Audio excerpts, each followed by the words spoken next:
Hey guys, I know, what a ridiculous video. So, because I'm having a few haters at the moment, in a nutshell, I had a hate group 5 years ago. They were telling people I didn't have cancer because they didn't like me fundraising and they didn't like me getting publicity. And they formed an entire We Hate Kerry Parker hate group, doing videos of how I didn't have cancer and stuff, and they turned a lot of people against me. Now, over the last month, I've had a few weirdos stalk me again. People have been messaging people who donated to my fundraiser to say I was seen in a restaurant. Like, heaven forbid. And someone replied to one of my Instagram stories saying, "Why are you in a bar?" Like, I have terminal cancer. And I have had cancer for a long time, 10 years now. Excuse me, I was very sick last night. I've lost my voice. Now, am I supposed to just sit at home, or am I allowed to go out and enjoy my life whilst I can? Because I wouldn't be enjoying it soon. I won't be enjoying it soon, sorry. Because I'm going to hopefully not, but I'm probably going to have radiotherapy. So here are my proof of cancers, because some people are sick in the head, and no, they don't have brain tumours. So I've arranged a variety of letters for you. Now, those who are convinced because of their own ego, hatred, and just obsession with me, maybe you are always going to think I'm lying about having cancer. However, the sheep that you might have recruited hopefully still have enough of their own minds that instead of listening to your bullshit, they can look at the evidence in front of them and make a decision that actually, yes, I do have cancer. Secondly, I do not want cancer. It's not an accolade. I don't want people to feel sorry for me. I want people to be inspired by me and support me. But I do not want sympathy or pity. There is logically no reason for me to lie about cancer. People say you're fundraising. The little I earned from fundraising saved my life 5 years ago. But it is not a patch of the money I made filming my movies, Hollywood movies and stunts before I got sick. So trust me, not worth the effort. So, my name, my last scan. Now, you'll probably want to pause these so you can read it. There's a lot of big words. So, if you are one of the sheep that has been led to believe I don't have cancer, Google them or something. So, not having my NHS number on there. Can I show my name? No, because it's got my address on there. Brain surgery, astrocytoma. 4 years later, progression, declined radiotherapy and PCV chemo, because as you know, it was deemed very, very bad for me. And I went on to my other cannabis, fenbendazole, things like that. And I kept stable for a while. However, in January, 4 years later, I had progression with new tumours. From there to there, I then got tumours in my frontal lobe, temporal lobe, all on the right, and my corpus callosum. So, March 2022, started chemo. Didn't last very long because I was very, very ill. I had to be pulled off it. Had a 2-month break. In June, for 6 months, I started temozolomide, chemo, sorry. So I went from lomustine to TMZ, as it's known. Did another 6 months of that. Didn't work. In September 23, we had another enhanced nodule. So on top of the progression, which was the temporal lobe and the corpus callosum on the right, that then went into progression in the frontal lobe, the original brain surgery site. I then got a new one, chemo, new enhanced nodule last year. That info was given to me on the 1st of October. I'll remember because it's the day it was my mum's birthday. And I went to results on my own because I didn't want to ruin things for anyone else. And I was brave that day for lomustine re-challenge. So I started lomustine again on the 1st of November, which was 3 days before my 30th birthday. So my chemo went for a month and 20 days. 6 months and a week. So what's that, 7-8 months? Then I had a break because legally I had to have a 6 months break after this. Legally, you cannot have chemo that much after another. Normally people only have 4 cycles of this or this. And I had a lot. These were monthly, 5 days a week cycles. My grubby nails from martial arts. New tumour, new chemo. I started chemo in November the 1st. I finished it on the 6th of March. So another 6 months or so of chemo. So around a year and a half of chemo plus a 6 months break. Around 2 years of chemo. It was disgusting, but I did well. La li la li la. Here's some stuff about my clinic. Nothing fantastic. Went on steroids that made me fat. Only just getting rid of that weight. Broadly unchanged, which is the big tumours in the frontal, the temporal and the corpus, which is great. But with persistent enhancing nodules. So on this September scan, which was reported in October to me, I had 2 new brain tumours.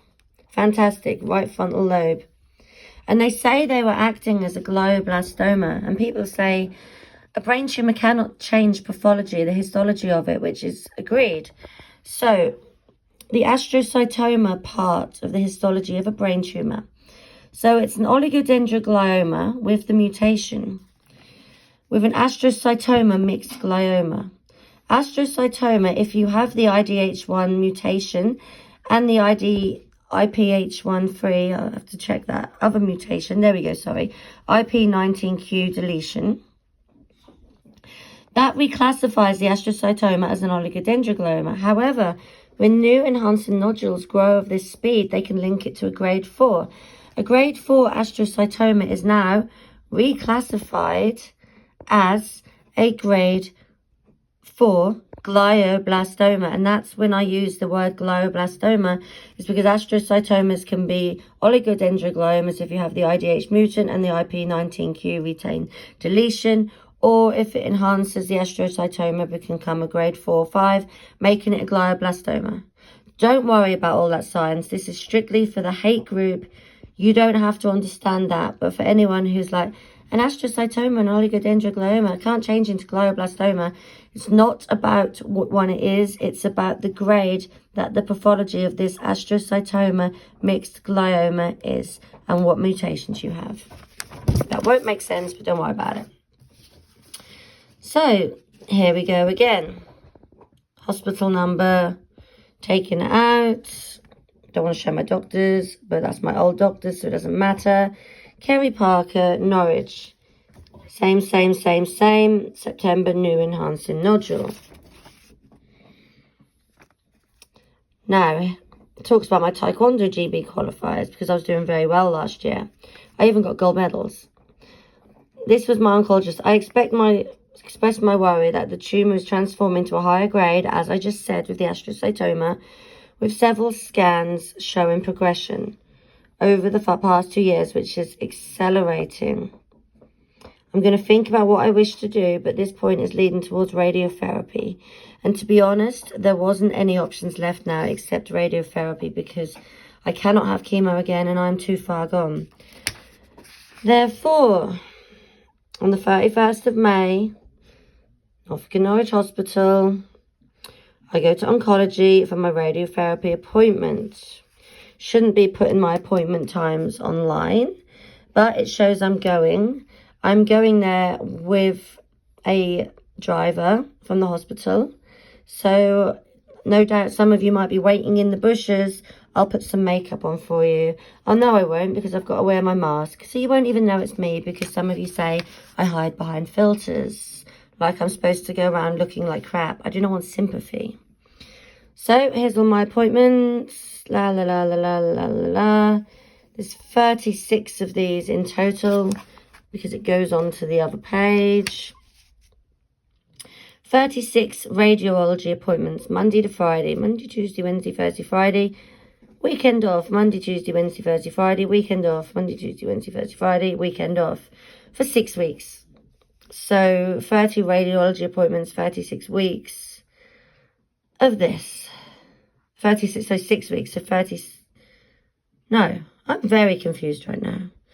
June, July, August, 3 months, 36 weeks, I think. There we go. But regardless, it's a lot. 6 weeks. Wow, I've really confused my tumour here. 6 weeks of radiotherapy lasting around from June till August. Daily, Monday to Friday. There we go. And for anyone in Norwich who wants to go to a brain tumour support group, here's some info as well. So they were all my letters for my proof of cancer, for those who really, really need it. Now, don't forget, several people posted on Facebook about my cancer. A lady who worked for Cancer Research Shop said she wanted to kick me in the head because I didn't look distraught enough and wasn't upset enough to have cancer because I was positive. Cancer Research weren't too happy about that. 2 other people in Norwich, where I lived, posted on Facebook trolling me. They lost their jobs. You know, attacking cancer patients when you've got your work on your Facebook, it's just not cool. First, it makes you look like an ass. Secondly, it's kind of stalky and pathetic. But thirdly, you're representing your company there. And if you're self-employed, gosh, you really need to have a word with yourself if you've got your business on there.